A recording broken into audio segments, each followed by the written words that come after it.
Chaque année, Apple tient son fameux rendez-vous de la rentrée, la traditionnelle keynote.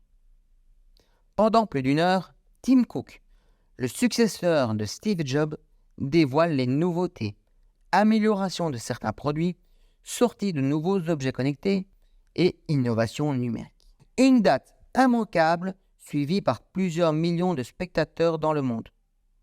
Le rendez-vous est donné au mois de septembre, comme la rentrée scolaire, la rentrée académique et littéraire.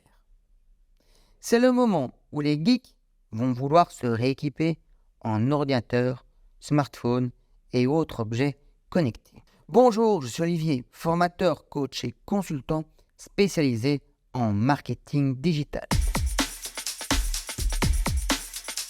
Parlons web. Mais comment fait la marque à la pomme pour pousser à l'achat chaque année? Encore un nouvel iPhone, le 15e. Comme presque chaque année depuis 2007, un nouvel iPhone a été annoncé lors de la keynote. Il sera équipé d'un port USB-C, comme l'a imposé la Commission européenne. D'autres petits changements sont aussi à noter. Meilleur écran, nouvelle couleur de téléphone, capteur photo plus élevé, et j'en passe. Mais pourquoi vouloir toujours le dernier modèle? L'iPhone reste le produit phare d'Apple. Presque chaque année, le nouveau modèle se place premier dans le top des ventes mondiales. Au total, plus de 2 milliards d'iPhones ont été achetés depuis 2007, pour un chiffre d'affaires de 51 milliards de dollars. Comment expliquer que chaque année, les acheteurs se ruent sur le nouveau modèle? D'autant plus que les changements sont généralement mineurs. L'entreprise mise sur le sentiment de sa cible. Apple a réussi à créer un lien émotionnel fort avec ses clients. Ils ont donc une véritable communauté de fans ou d'adeptes qui attendent ces nouveautés et qui répandent la bonne parole. Apple, c'est aussi une marque qui emprunte tous les codes du luxe. Design épuré, illusion de rareté et promotion d'un certain savoir-faire. La marque à la pomme insiste sur l'importance de posséder le dernier modèle pour que les acheteurs ne soient pas has-been. Le cœur du message ne doit pas tourner sur le produit lui-même, mais bien sur les avantages, les bénéfices que représente l'utilisation du produit pour les clients. Mes chers auditeurs, retenez bien ce que je viens de dire. Vous pouvez vous en inspirer vous-même pour vendre vos produits ou services à vos propres clients. C'est extrêmement important. Je répète, le cœur du message ne doit pas tourner autour du produit lui-même, mais bien sur les avantages, les bénéfices que représente l'utilisation du produit pour le client. Quand vous vendez un produit ou un service à vos clients, ne pensez pas produit, mais pensez client. Revenons-en à Apple. L'expérience client chez Apple est caractérisée par plusieurs éléments clés. Le design. Les produits Apple sont conçus avec une grande attention aux détails, offrant un design épuré et esthétiquement plaisant. Cela contribue à une première impression positive pour les clients. Il y a aussi la simplicité d'utilisation. Les produits Apple sont réputés pour leur convivialité.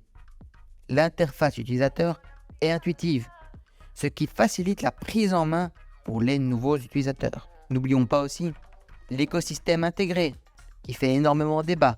Il plaît énormément aux utilisateurs d'Apple et ceux qui n'aiment pas la marque ou qui n'ont jamais testé la marque critiquent très fort cet écosystème qui est intégré. Apple propose un écosystème intégré de produits et services, ce qui signifie que les appareils iPhone, Mac, iPad, Apple Watch fonctionnent harmonieusement ensemble. Cela simplifie énormément la vie des utilisateurs et renforce leur fidélité à la marque. Personnellement, j'y adhère à 300%. N'oublions pas un élément très important aussi, que toute entreprise devrait mettre, en plus du client, au cœur de sa stratégie. Le service client qui doit être de très grande qualité. C'est le cas chez Apple. Apple est connu pour son service client ultra attentif. Les Apple Store offrent un support technique en personne et le service client en ligne est ultra réactif. Les utilisateurs ont souvent l'impression d'être bien pris en charge en cas de problème. Il y a aussi les mises à jour régulières. Apple fournit des mises à jour logicielles très régulièrement, y compris des améliorations de sécurité et de nouvelles fonctionnalités. Cela prolonge la durée de vie de leurs produits et renforce la satisfaction client. Je pourrais encore vous parler de la qualité des produits ou l'engagement vers la confidentialité. Apple a mis l'accent sur la protection de la vie privée de ses utilisateurs. Ou encore même le contenu et les services spécifiques à Apple, car Apple propose un large éventail de contenus et de services, tels que l'App Store, l'Apple Store, Apple Music, Apple TV+, iCloud, etc.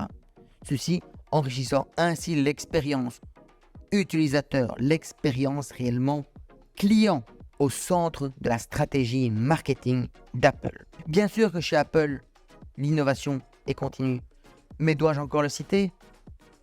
Apple investit massivement dans la recherche et le développement, ce qui se traduit par des produits et des technologies innovantes, suscitant l'enthousiasme des utilisateurs. Dans l'ensemble, l'expérience client chez Apple repose sur un mélange d'esthétique, de simplicité, de qualité et de service, créant ainsi une fidélité à la marque et une satisfaction élevée chez les utilisateurs. Bien sûr, chez Apple, il ne faut absolument pas oublier le marketing digital qui est un aspect essentiel de la stratégie de la société pour promouvoir ses produits et services en ligne.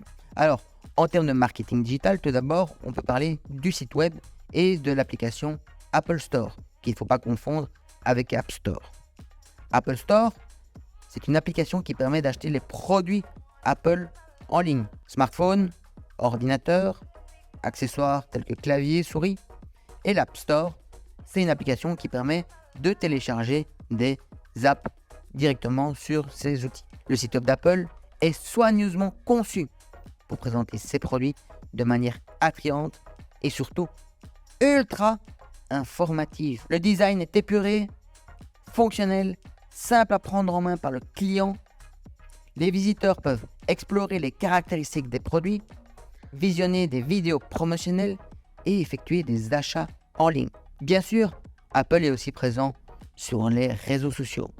Apple utilise diverses plateformes de médias sociaux, notamment Facebook, Instagram, YouTube ou encore X.com, l'ex-Twitter, pour promouvoir ses produits, partager des actualités et interagir avec les clients. La société publie régulièrement des vidéos promotionnelles et des annonces sur ses comptes sociaux.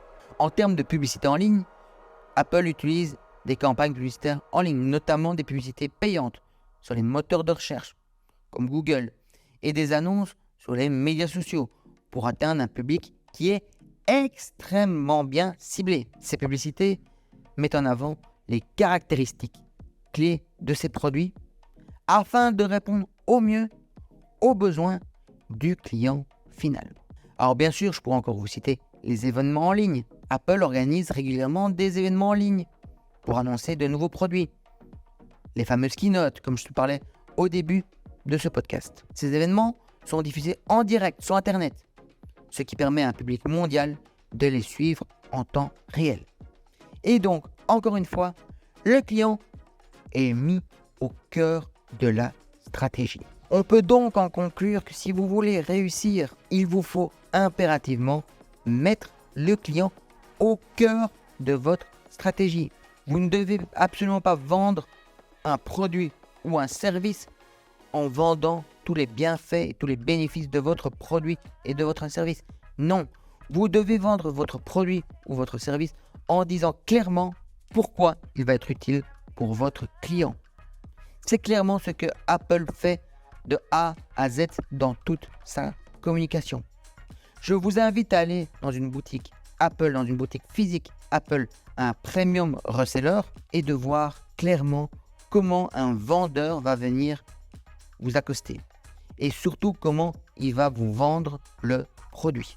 Il ne va absolument pas vous dire que le produit, l'ordinateur en question, vous permet de regarder des films, d'aller sur les réseaux sociaux, et très certainement de faire de la 3D, si pour vous, l'utilité de cet ordinateur sera d'envoyer des mails et de rédiger des textes et des résumés de réunions.